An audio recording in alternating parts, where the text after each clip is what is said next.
Uplist.io.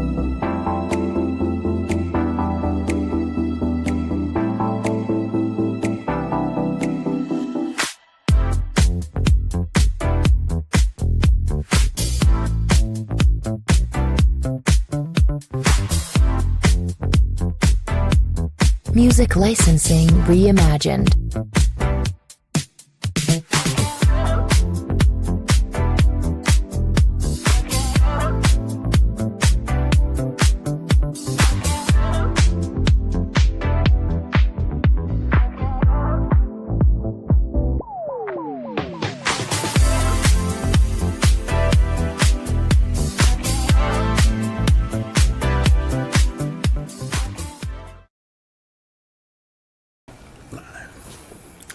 Good morning. Hello, hello, hello. Oh my goodness, y'all. This is episode 15. Wow, 15 already? It's my time. Let's go. With Tarnesha podcast. Yes, episode 15. And with Commodore too. Yes. I was going to say, I have a special guest sitting beside me today. Thank you. Oh my gosh, thank you for joining me. Oh, this it's episode. awesome. This is going to be an amazing man, this is going to be so good. This is awesome. Y'all see I have on my little holiday. Yeah, and we're in the festive mood, so I know you know, welcome into our Hoodio, right? Like home studio. Hoodio? Hoodio, yeah. Make up a whole new word, Hoodio. So welcome into the Hoodio. We're in the Christmas theme, and and we hope you all had an awesome Thanksgiving. Yep. Yeah. Oh, please don't let me hijack your podcast. You're on the roll. You're doing good. You're doing really good. No, I hope everybody had a wonderful Thanksgiving. Thanksgiving is like always one of my favorites because it's like an opportunity to pause and have an attitude of gratitude and just be so thankful. We should be thankful every day, right? Every day should be Thanksgiving, but something about this time of the year where we just set aside time, you know, with friends and family and just be grateful for what all God has done, right? Right. So, and so we're transitioning because it's Christmas season. I know it is already. Officially Christmas season. Right. I'm about to say, shake the... Yeah, you hear that? The bells are ringing. Oh, yeah, you my hear that? goodness, so bells. It's definitely Christmas time. We got the tree going in the background and all the things, so we are in the mood. Yeah, right, so to celebrate now, Christmas. you know, and speaking of celebration of Christmas, I want you all to drop in the chat or just chime in. Let us know, when do you put up your Christmas tree? We've added another question to the right. So usually we've been saying lately that Christmas trees have been put up around the 1st of November or even right after Thanksgiving. Yeah, and we started, I don't know, probably, I guess, right after Halloween.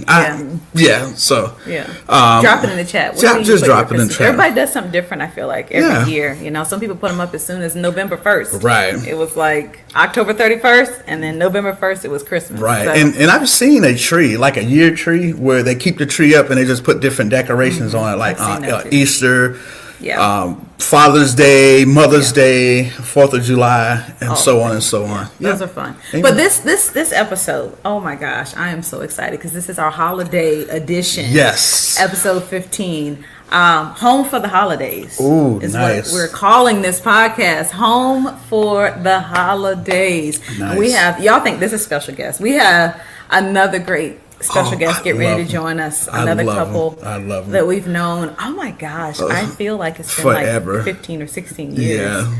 I think we met them when we were stationed in Jacksonville all those many moons ago. Right, and here we are still doing life. Yeah, together. And so I'm going to introduce them in a moment, but this is a great time, y'all. If you're watching on Facebook or YouTube, to go ahead and share this, subscribe, like, give the hearts, but definitely share because we're talking home for the holidays, building family, faith, and traditions when family isn't nearby. Ooh, that's good. When family isn't nearby. So this is going to be a really good conversation. But y'all know how we do. We kick off all the time. I mean, PC has already opened us up with, when do you put your Christmas tree up? Drop that in the chat. But we always talk about, what are you reading and what are you loving? Ooh, so this is a great opportunity to drop that in the chat.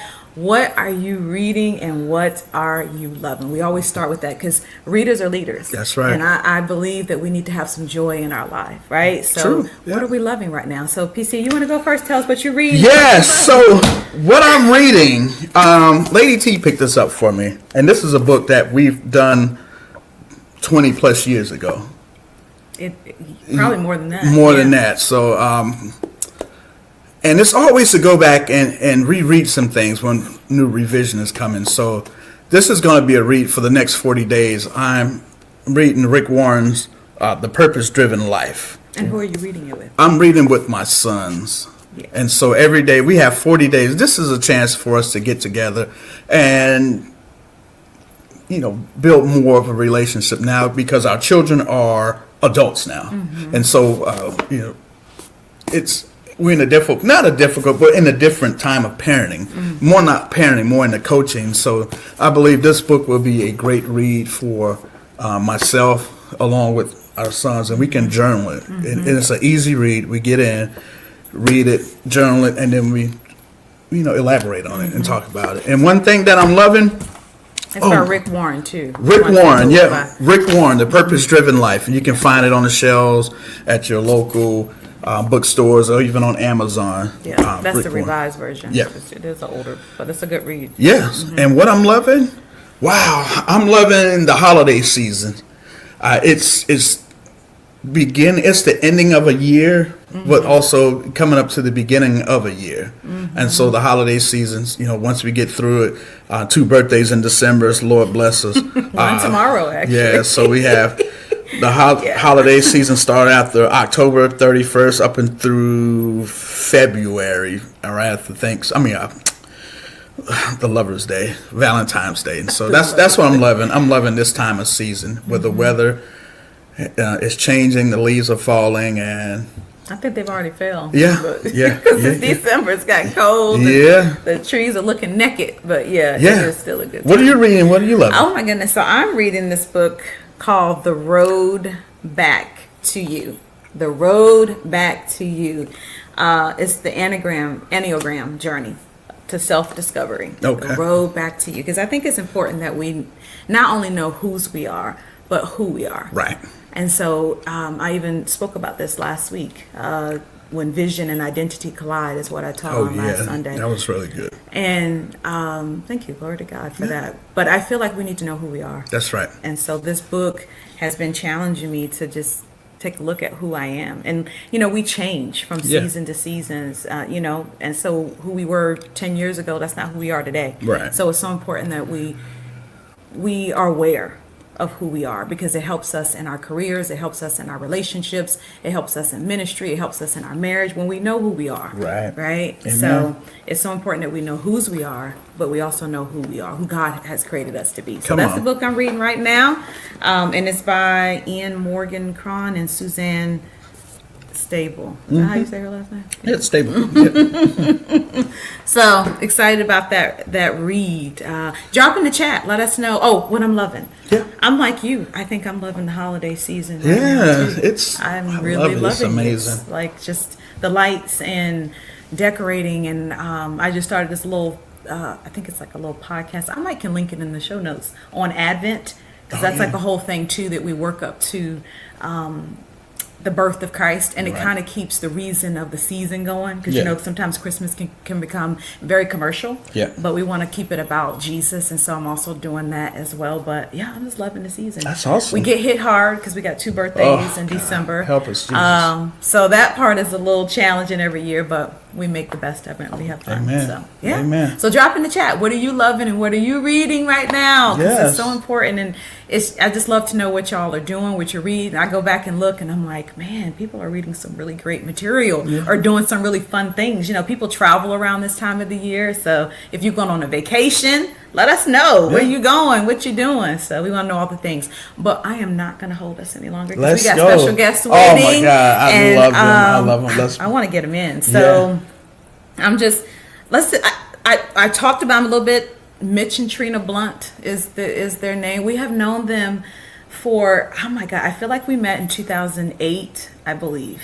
2008 or 2000, but I think it was 2008. We can confirm with them when they come in.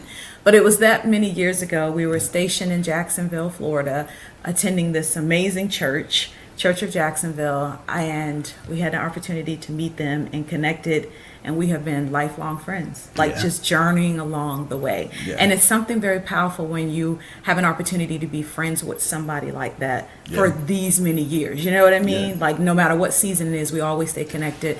And we're like family, right? And I love that. I love that about us. But one of the reasons why I invited them to be a part of this podcast, and especially in the holiday podcast, this holiday tradition that we're in, is because Trina and I used to have conversations all the time about, first of all, our families have so much in common, because like her and I are from the same area. Shout out to 757.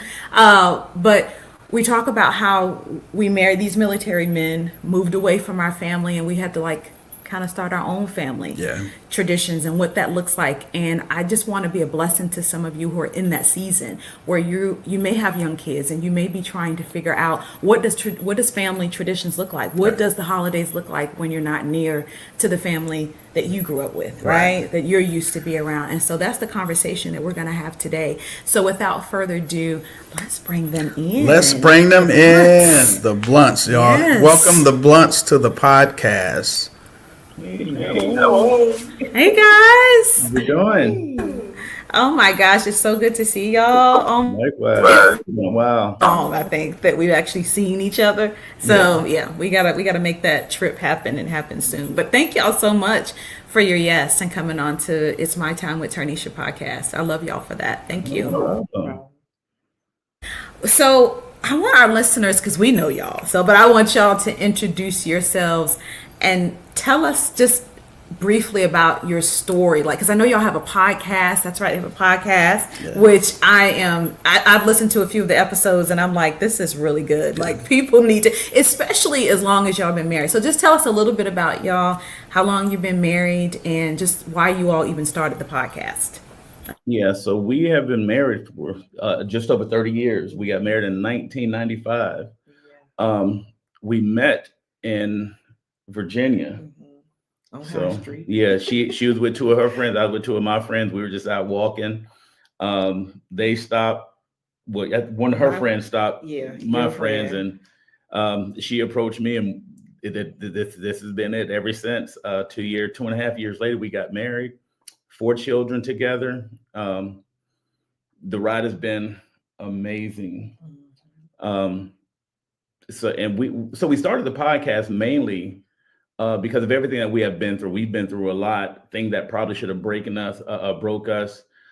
We should have been probably divorced. According to according to statistics, definitely. And so the fact that we made it through, not just made it through, but we're happy. We always say now that we've been married for 30 years, but we've been happily married for 15 years, or 15, 16 years. We've been happily married. And that is without reservation. We are both happy. So we're not the only one that go through this. We have children that are married. We know a lot of people that are married, people that we've been in the military with, been married for 20 plus years, and they're divorced now. And there's typically a common link. So we did the podcast mainly to help people, not to try and be counselors, but just how we got through what we went through, because we're not the only people that are going through the different trial that we went through. So. I love that, because you all are sharing your testimony. That's what you're doing.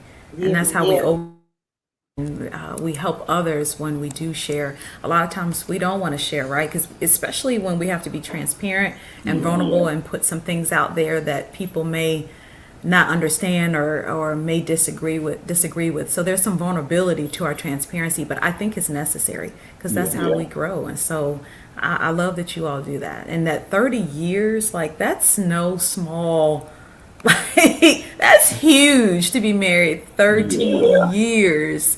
Y'all don't even look like y'all 30. How y'all been married 30 years?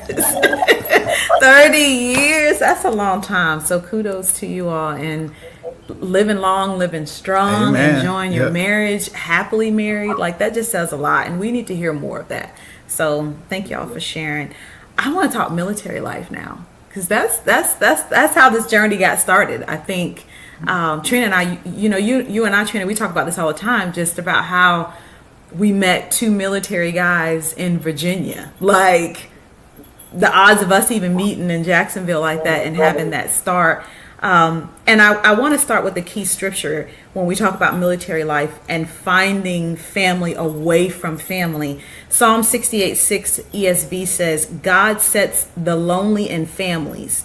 He leads out the prisoners with singing.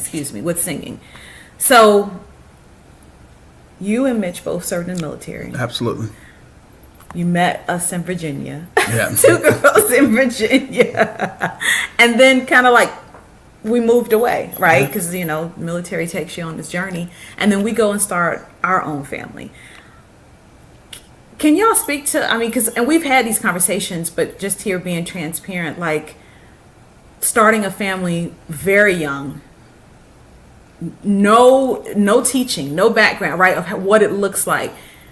Where did you all kind of start on this journey that, hey, I know I need to do something different from my family? What did it look like?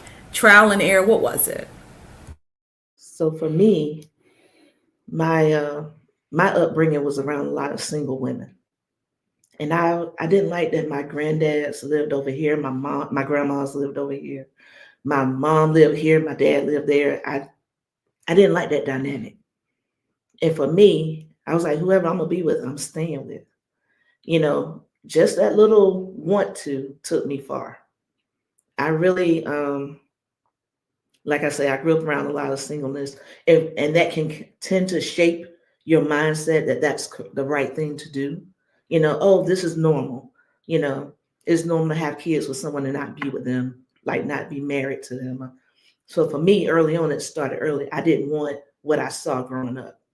I didn't want to have all the kids with me and then they have to go visit, if they even get to visit the dad. You know what I mean? Their dad. So, but I also think that even in that, even knowing that we don't want to do it, there's sometimes you still know how to not do this, because this is your template and this is all you've seen. So how to actually do something different. You may have a want to, but not the know-how to actually do that particular thing.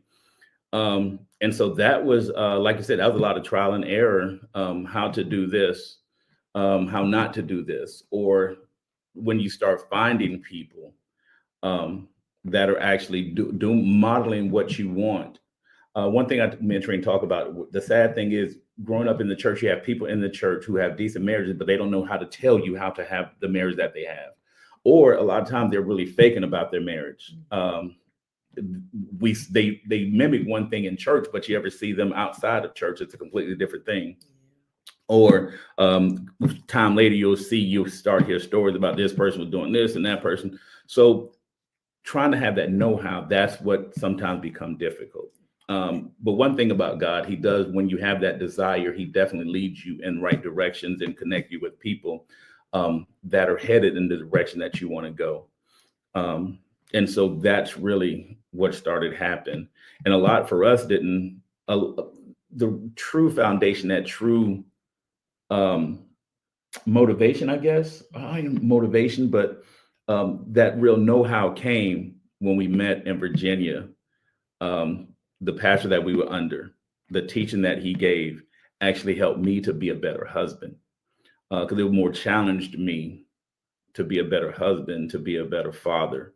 And then looking at your kids, saying, if my son grew up and he acted like me towards his wife, would I be happy? Or if my daughter's married a guy like me, would I be happy? And I think that kind of pushed us in the direction of, we've got to do better. Yeah, because even if someone that was married, it wasn't a healthy marriage. And the same thing on your side. Yeah. He saw marriages, but were they healthy? And longevity in marriage doesn't always mean you're happy and you have a healthy marriage. I have somebody in my family been married probably 40 years, and she'll tell you they ain't happy, but they stay married out of convenience. Almost 50 years now. Yeah, almost 50. Yeah, but it's what you decide to do in the marriage. Yeah, making a conscious decision, not just for the kids, but for each other. Definitely not for the kids, because eventually the kids I know, yeah. We always tell our kids, like, man, hey, don't drive this one crazy because I got to be with her. Y'all gonna go off and get some new chicks. Don't drive my chick crazy. I was like, y'all gonna go off and get new chicks. Do not drive my chick crazy. Yeah, definitely can't be about the kids. That's true. And it just sounds like you all made the decision. Yes, they were like trial and errors, but there's something very powerful when you make the decision. That's right. When you have just decided that, hey, I want something different. May not know what it all looks like or how you're even going to get the different that you desire, but the decision was made. And so there's so much power in a decision. And when you come together, the other power is agreement. Because you all came together and said, hey, we want something different for our family. Amen. So can you walk us through, like, because you're the ages of your kids now and like when you started with them, you know, some of the things, some of the traditions that you all did in your family that might be different than the families that you came from, and what was the benefit of that? Like, benefits right away, or did it take time? Because, you know, fruit can take time. So for me, holidays are always a big thing. I always wanted to decorate together, cook together, you know, eat together, of course. But I would, especially birthdays, I always told the kids, when there's a special day in the home, we don't argue, we don't fuss. Everybody got to get along. And you know, because siblings can go back and forth with each other. But on that day, on this person's birthday or a holiday, we don't argue, we don't do that. And I've done that since they were little because I wanted unity. I wanted peace in my home, you know, and I tried to make them understand it's important. So we would like get together, make a cake, or get together and, you know, like I say, decorate the tree or decorate the house. But every holiday, I tried to do that just to bring us together. One, two, to get in their mindset that this is normal. You know, I don't want them to grow up in dysfunction, feeling like dysfunction is normal, even though we didn't get along all the time in the beginning. On those days, it's going to be normal. You know, on those days, it's going to be this. And it's not to just say only do it on those days, but I wanted them to create that unity, you know. But it gotten to the point where now we do family day. You know, we get game nights with them all the time, you know, trying to create some kind of unity within us, you know, togetherness. Family night, prayer, Bible study. We always did Bible study with them. They all sit on the couch with their little Bibles, and you know, we would praise, sing, and Mitch would teach. And my kids saw that structure and remember it now to this day. And so not only do they remember it, these are things that they actually continue in within their families. Of course, they're going to create their own traditions, but this is something that we did, that we started, and this continues on with them. Me growing up, we didn't, around Christmas time, it was mainly family gifts and food. That was pretty much it. Like there wasn't a lot of men around. So aunt, grandmother, they did all the cooking. And when they finished, we ate. We opened gifts early that morning. And so that's where it was with us. So there wasn't a whole lot of tradition outside of decorating around the Christmas time. A lot of what we do stems from what Trina kind of implements. And this has become our tradition. But the biggest thing, everything that we do is around, centered around God, number one, and then family. Because I think God is the one that keeps the family together. And trying to maintain that main tradition of Christ being the center, hopefully that'll reflect in our kids. And we're seeing that even as they get older. So one of the things I do love that we did every year for New Year's is we sat around and we listened to you read scripture and we prayed the New Year in together. You know, and even until they got older. But there was also each person gave expectations for the following year, so that way we can hold each other accountable. Right. As far as what we're trying to do for the year. Go around and everybody say, you know, what they expect to do, and he'll give the vision for that year. Yeah, we always gave the vision for the family for the year. Yeah. And that's what we all work towards. And that was sowing a seed in their lives. So correct. They definitely, it took root. Yeah. I love that. I love that. Wow. That's powerful. That is powerful. You Legacy. know, and sitting here as a dad myself, in not comparison, it's like, wow, there's some things that I've missed after hearing, Mitch and Trina speak on that.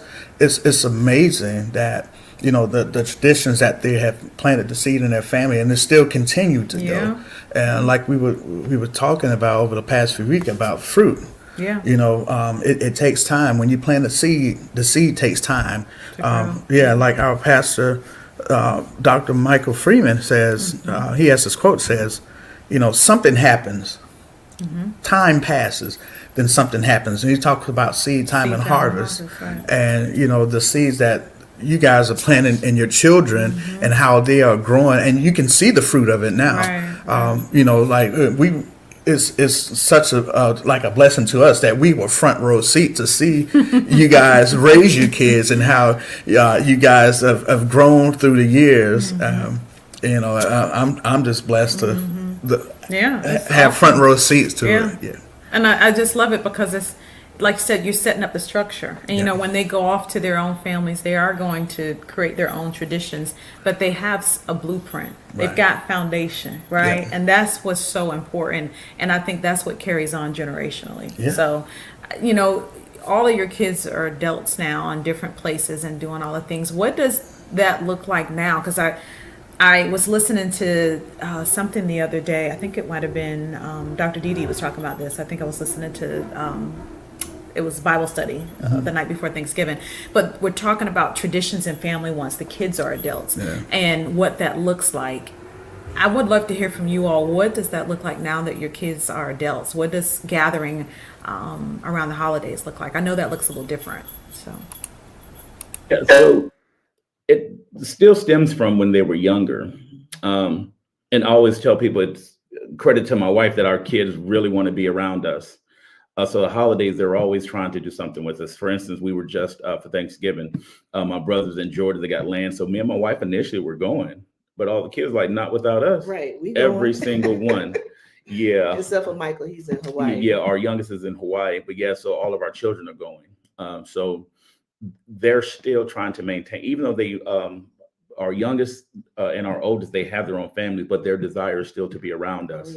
In December, their whole thing was we rented a house in Orlando already, and then my oldest daughter, she'll be there with her children, because the family is still really, really big to them. Family means a lot.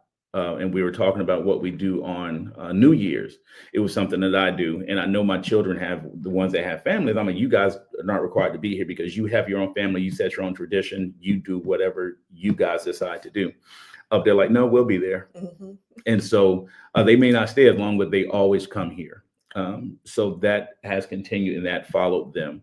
And I think that's the important part of trying to establish something when they're young, that this thing grows up into them. Yeah, I'm grateful to God that we had enough sense in the midst of our craziness to create that. And I'm like, God, thank you for putting that in us, because it definitely, like I say, planted seeds in them to where it grew. One of the things I was going to say was, when we have, like, I wanted to have family night, game night every month as they became adults. I didn't have to beg them to do it. We just check everybody's schedule and we pick a day and we come together and we eat, we play games.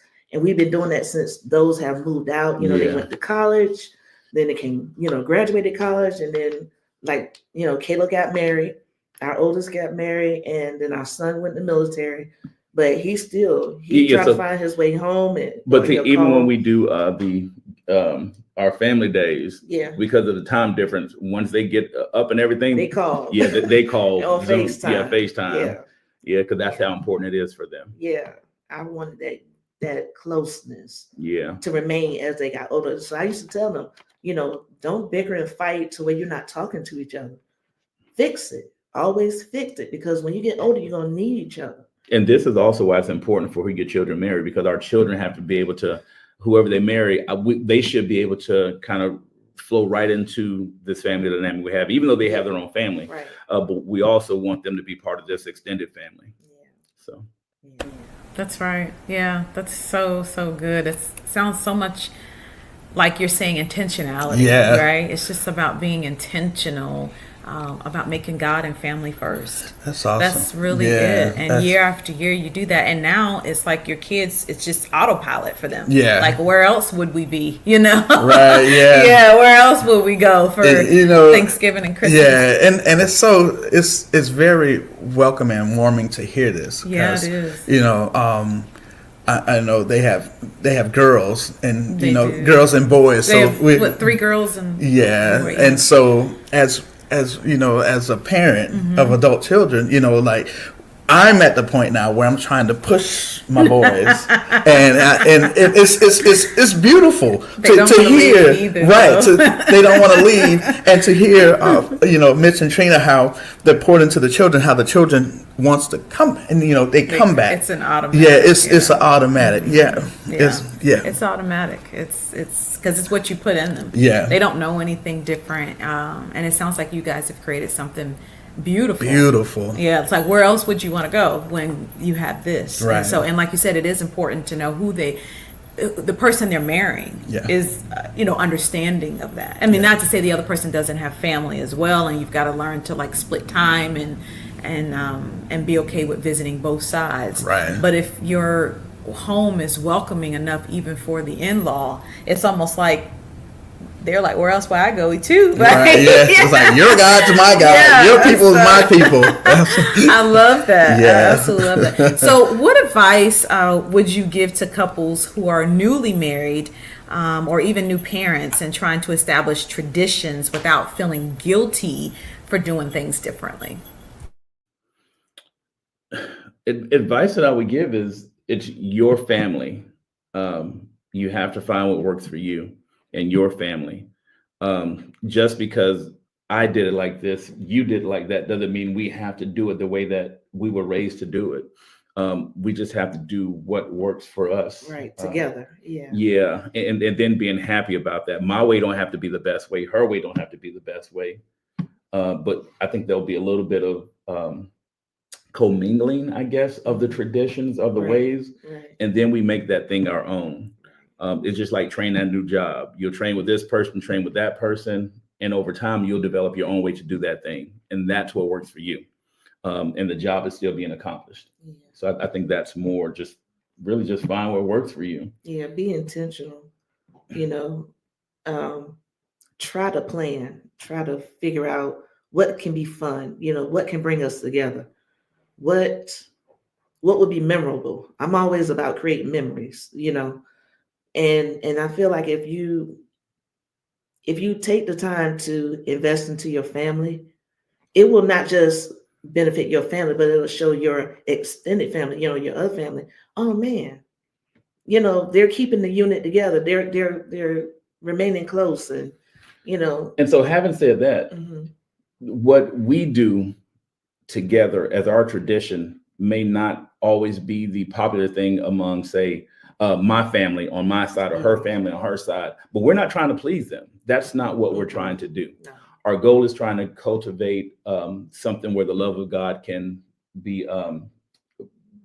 grow within this family. Yeah. And over time, hopefully they may see it that way, but if they never do, this is what's working for our family. Because I've gotten both feedbacks.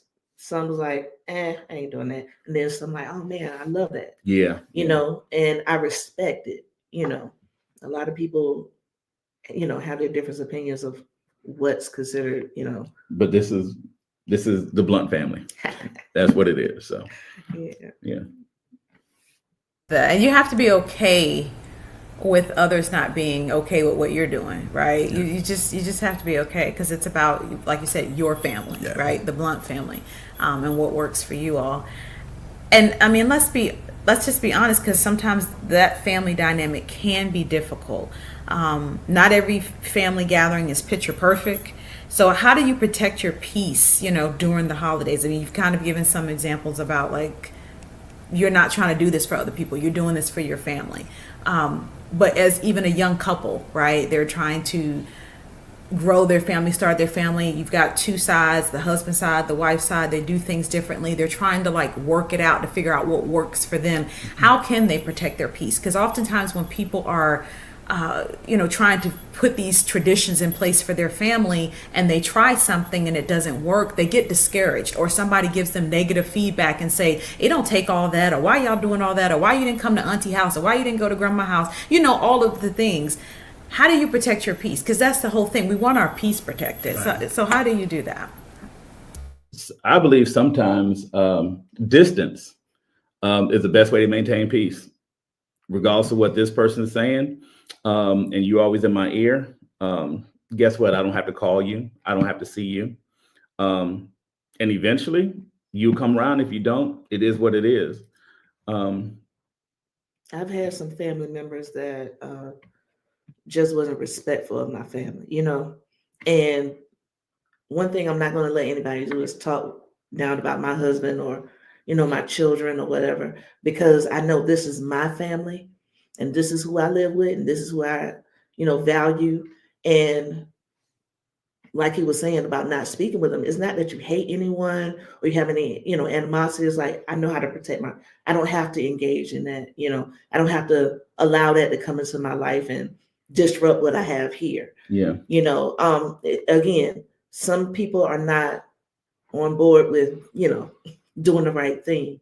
So it's okay to have that distance. It's okay to just pray for them over there, pray that their lives are okay, but not to let outer, influences disrupt what you have. Yeah. For us, I would say, hindsight looking back, spend more time with each side of the family, those that are willing. Yeah. But not just all with one side. Correct. Because that can create tension and frustration on, one or the other side, the sides that's Correct. not getting that much visitation or whatever. One thing about our kids, my son-in-law parents live up north. So they don't go up north to them often. That's why they're with us the most. But if they were down here, I would encourage them to spend time with them, Because I still do ask, when's the last time you talked to your dad? When's the last time you talked to your father-in-law? How are they doing? How is this? Right. And so we try and make sure they're maintaining that particular level of peace. Right. Like I said, sometimes that distance can be the best preservation of peace. She had one of her family members who didn't quite agree with the way I was doing things. Matter of fact, one day he actually wanted to fight me. Like, dude. But anyway, so again, distance. I went years with. I don't need to see you. Right. What you do in your home and don't affect me, and what I do don't. So we didn't see each other for a long time. But then here's one thing: he actually started seeing the results of our children. What's going on in our family? How we're still happy. We're doing this, and he had a level of respect for that. Matter of fact, he was at our renewal. And couldn't stop talking to me because he didn't agree with it the way I was doing things because we lived two different lives. So over time, he actually saw, oh, this is what he was doing. But again, had I listened to what he was saying, I don't think that would have helped. I think that outside influence would have affected what we were trying, that peace and what we were. Yeah. There's a lot of people that feel like their way is right. And if you're not doing what they don't agree. Correct. But they can see the fruit in our children and our grandchildren. Yeah. We have a family unit and closeness, that we strategically put together, with God, not leaving God out of it at all, and you can't do nothing but respect it. Yeah. The distance that we had in our family, he didn't know the details. He didn't know, he'll hear from another family member how we're doing, but didn't take the time to know us and know how we were doing. And now when he saw it for himself, you can't, what you gonna argue with? Nothing. What you gonna have? You can't find nothing negative to say, even though some people try. Assumptions can kind of create those distances too, and issues from family coming, outside family. They're assuming we're like this. They're assuming we're doing that. Get to know us. That's right. I would say this.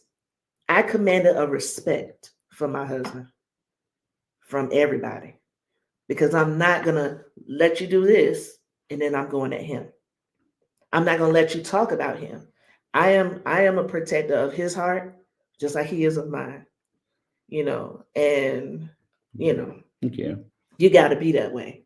You just have to. That's how you protect your peace. I'm not going to let nobody just talk about my spouse, you know. Yeah. Right, that distance when necessary, right? Because then, imagine if you allowed this family member to have gotten in your ear, right? Right. And started speaking words that create division. You all may not be where you are today. You know what I mean? Yeah. So you allow people in.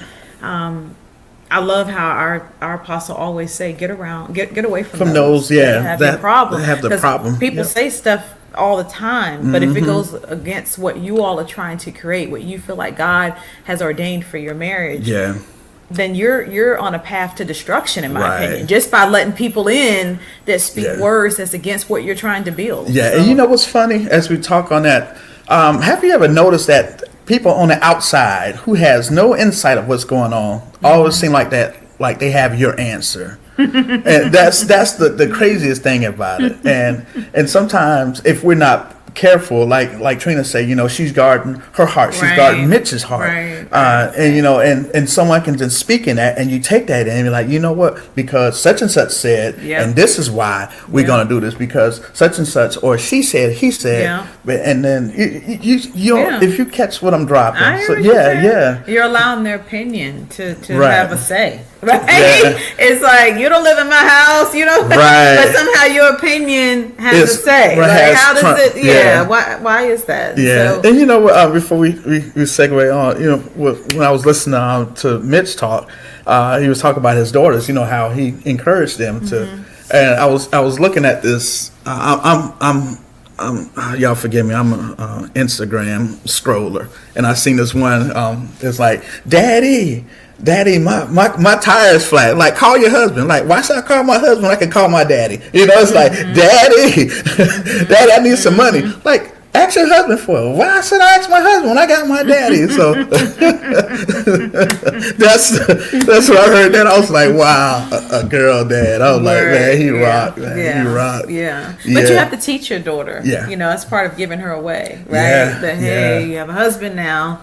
You go to him first, you know. It's about teaching. And that's the hard thing for a parent, you know. Like I'm in that season now where, for the past like 18 years, that their sole responsibility for their health, what they eat, how much money they got, where they live at, was our responsibility. It's now, you know, relinquishing the responsibility to them, and it's like, here it is. Please don't fumble it. You know, with mom and dad, we did everything we can for you. And you know, it's the hardest thing I'm in the season now. It's like trying to take my hand off the seat and tell them pedal, but I'm still running with them. I mean, that's part of it too, right? Yeah. But when you're parenting kids God's way, you do realize you have to eventually take your hands off. Let them grow. Let them go and let them grow. Let them grow. Yeah. But I love this part of the conversation because it is really speaking to, I think, a lot of issues that married couples deal with. Yeah. Like just not creating boundaries with the extended families. You know, especially because for us, I think it was easy for us to create the boundaries because we both came from homes that we did not see, you know, the healthy marriages and what family tradition looks like, or what it looks like to have a home that's full of the joy of Christmas, you know what I mean, or Thanksgiving and all those things. So it was easy for us because that's something we both wanted. But some people have this already as in their upbringing, and then they go get married and they don't know how to create their own tradition with their own family, and they haven't even been taught that way because you just see generationally that grandma, mom, the daughter, everybody always comes together. Everybody's in everybody's business and everybody's family life, and they're just all commingling and doing life together without any boundaries. And then I think this is what hurts marriages too, because now you start allowing mom and dad and auntie and uncle and cousin to have a say in your covenant, you know, in your marriage. And it's mostly because they just haven't been taught anything differently. It's just what they've seen generationally. So I love this conversation because it really is important to set boundaries. And what you said too, Mitch, about distance, I had that written here. Peace doesn't always mean proximity. Sometimes loving from a distance is the most Christ-like thing you can do. loving from a distance, because sometimes we have to create, and it may not be all the time, it just may be a season. Right. You know, you may need to create that distance just for a season. So it's so important.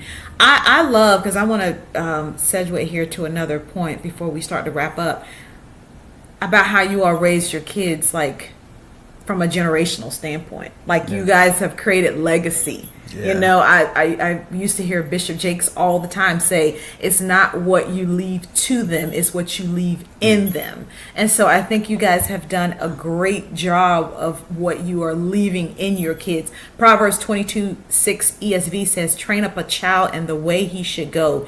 Even when he is old, he will not depart from it. So when we talk about raising children differently from the way we were raised, talk to me a little bit about, like, just maybe a season where that was challenging. It doesn't have to be holiday specific, but in the day-to-day grind of raising your kids. And Trina and I, we've had these conversations, but I want you to just kind of share just a little bit of the day-to-day grind of what that looked like, saying, hey, I want to raise my kids differently than the way that I was raised. Like, just give me a example, a scenario, a season of where that was challenging for you guys. So we're starting out. For me, I was I could only mimic what I saw. My father didn't really talk to us. If he was talking to us, it was normally he was yelling at us. And my mom, when they got divorced, my mom, she was working. She was always working, grinding, trying to provide, trying to create a life for herself, for her children. But she never was a really touchy-feely type person either. And so as I had my kids, that's what I became. I became that yeller. I'm always yelling and always pointing out when they're doing wrong, never praising when they do right. And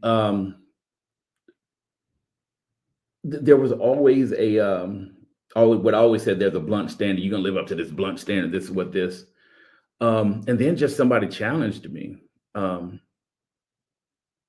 about just being a good father. And so as I really got into the word, not just reading the word, because I think a lot of times we read it, but we're not really trying to live by it. I heard somebody say, he said, people tell you what the Bible says. My job is to turn you into what the Bible says. And that really grabbed me. And so then it became no longer a blunt standard, but a God standard. And with that God standard, we can begin to leave legacy. It's nice to leave money. It's nice to leave land. But man, if there is no money to leave, if there is no land to leave, what do you leave? And so it's a person of character, a person of morality. And this is what I tried to mimic before my children. And not only mimic, but also hoping that this will be instilled in them. Because look, we can burn through money easy.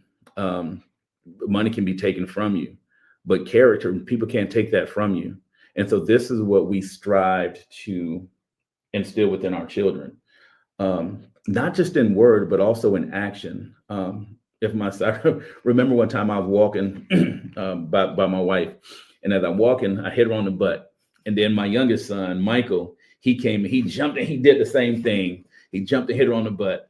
And then I started thinking, how proud would I be if my son came up to be like me?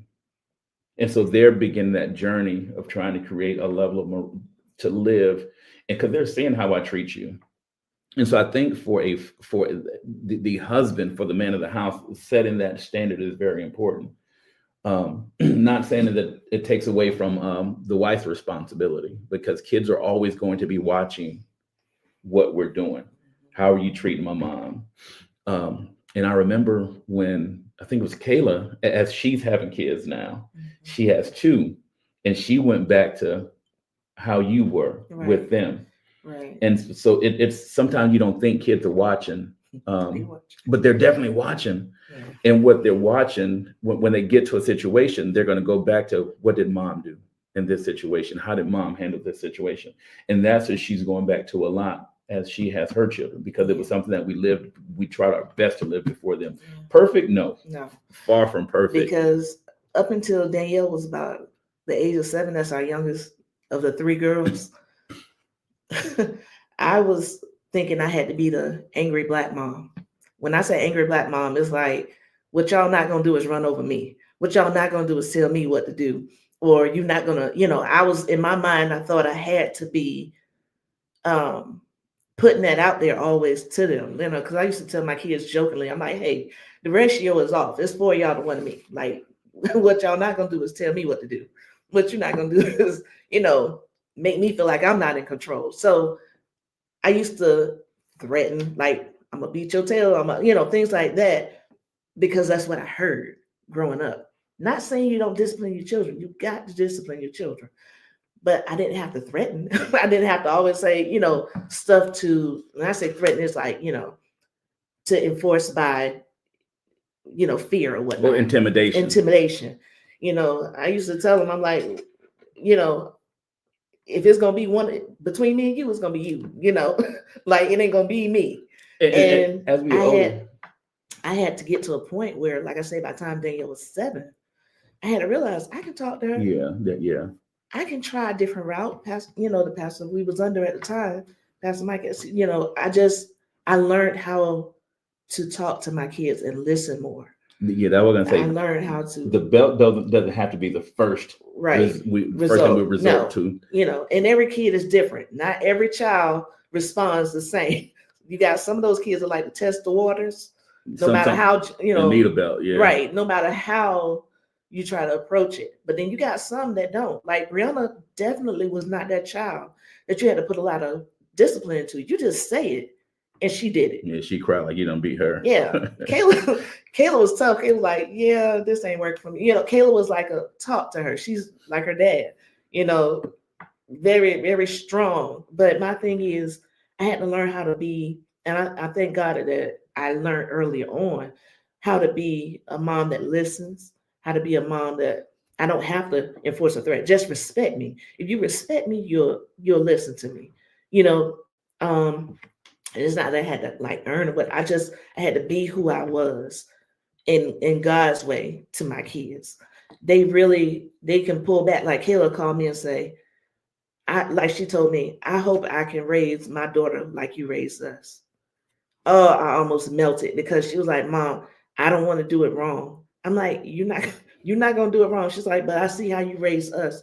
And I just want to make sure I raise my daughter the way you raised us. That tells me I did good. That tells me I got my stuff together and I was intentional about being a better mom to them, not stressed out. Because sometimes society can make you feel like you got to be stressed out. You got to be worried. My family were worriers, So I had to learn how to be a better mom, and they picked up on that. Mm-hmm. Yeah. I know you've done your job well when your daughter says that. Right. I hope I raise my daughter the way you raised me. That is a beautiful, that's what we all long to hear, right? As parents, that's a beautiful phrase to hear. And it lets you know that, okay, I've done something right? Yeah. And hearing this story with, Mitch, slapping the hind parts, more is caught. More is caught than taught. That's right. And it's so important, us as parents, especially new parents or even new in marriage, and you have younger kids, they are really watching. That's right. Yeah, they are really watching. They do. We think we can get away with it. And you know what's crazy? The older we get, the harder our hearing gets, right? Mm-hmm. But those little things, man, they can hear through like concrete. You can be whispering on the other side of the room, like, That's Mama, when you said, remember when you said, right. You told like, Daddy, what? Yeah, you're like, what? You would listen. Let's stay out of grandma's business. Yeah, they be all in the business. But I love just that answer you gave, because it does speak a lot to legacy. Yes, when you're really showing them that legacy isn't built in a day, it's built daily. Yeah. It's in our daily walk. Good. That's when legacy is built. That's it's not good. built in a day, it's built daily. That's good. So I love that, and I thank y'all so much for coming on and sharing. My last question for you as we wrap up: what's one piece of advice or even encouragement you'd give to a couple this holiday season? Something they can implement, take away today. What would you say? Love each other. Yeah. Like, truly love each other. Be for each other. Yeah. And remember that you're for each other. Yeah. Gifts come and go. Yeah. But love, that's going to make more of an impact than a diamond that you can give or a new car. Mm-hmm. Love is the only thing that matters. Love for God, love for family. Yeah. And those are the things that's going to last, because think about it, a car is not going to build a legacy. And I think you said earlier, Tarnesha, intentionality, being intentional in how you love and what you're willing to do for that person. So that's what I would say. Saying, give love on Christmas. Oh, please don't sing it. No, they're gonna copy. They're gonna hit us with copyright infringements. That is so awesome. Oh man, this has been amazing. This has been. Thank y'all so much for your wisdom, because there's just so much wisdom and nuggets that were dropped today, and your transparency, and just taking us on this journey of how you guys have built this legacy. We see it in y'all adult children, just the fruit and how you all have really poured into them. Yeah. Like you said, fruit speaks for itself. It does. You know, you don't have to have a conversation around it. You can that's see right. it. They can that's good produce right there. Yeah. They see the blunts coming. They like, that's good groceries right there. That's good produce right there. I bet you that root is solid. That root has been fed with the word. Absolutely. Yeah. So tell us where we can find y'all. I know y'all have this amazing podcast that you're doing. Folks may want to connect with you guys on the socials. Let us know where we can find you and follow. Well, our podcast is a Blunt Marriage podcast, wherever you get your listen to podcasts, Apple, Spotify, iHeartRadio. Yeah. So anywhere you can actually find us. We're also on Facebook and Instagram. Yeah. At a Blunt Marriage podcast. Yeah. There we go. Yeah. Check us out. Okay, so you're on the socials at that handle as well? Okay. Awesome. Man, this has been amazing. Yes. Thank y'all so much. Thank you all so much. Coming on. It's My Time with Tarnesha podcast and just sharing your heart, especially in this holiday tradition, this holiday festive mood that we're all in right now. And as we create legacy, we create traditions for our family, right? Our covenant family, what they call it, the nuclear family. And it looks different for everybody, and I think, like they kept saying over and over again, keeping God at the center of it all. That's what really matters. It does. So well, thank y'all so much. I'm going to close us out. As always, for my listeners, I love to leave you guys with some questions to ponder on. And today I just have one question for you. So write this down. I think we might be able to drop it in, what they call it, the lower thirds at some point. But how can you be more intentional about creating peace, joy, and new traditions in your home this holiday season? That's great. So something to ponder on. How can you be more intentional about creating peace, joy, and new traditions in your home this holiday? That's great. So that's the question I have for y'all. Oh, this has been awesome. Thank y'all so much for being a part of the podcast. I am going to be back probably in 2 weeks. I'm going to take 2 weeks, y'all. I'm going to be back. You can follow us on Facebook, Instagram, Apple, Spotify. It's My Time with Tarnesha podcast. This has been the holiday edition, episode 15, episode 10 of the Crown edition, because y'all know my new book. I actually just finished my last chapter over this holiday weekend, and off she goes to the publisher for editing. Go. So I'm super excited about my new book, When Her Crown Slips, Leading in Life Without Losing Your Marriage. Until the next time, I love y'all. Make it a blessed one. Artlist.io.